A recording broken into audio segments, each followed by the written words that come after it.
The 2021 London Assembly election was an election held on 6 May 2021 to elect the members of the London Assembly alongside the 2021 London mayoral election.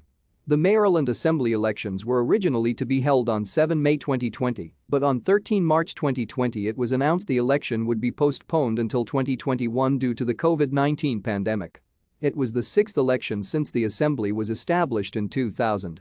Due to the previous term being extended to 5 years, those elected will serve only a 3-year term until the next election in 2024. The election was held on the same day in 2021 as other elections in the UK local elections, Scottish Parliament election, and Welsh Senedd election.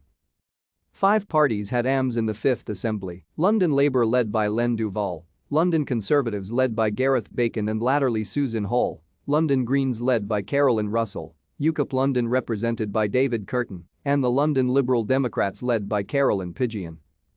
In the 2016 local elections, the Labour Party won the post of London Mayor, as well as 12 seats in the London Assembly elections. Thank you for watching. Like and subscribe if you would like to view more of our videos.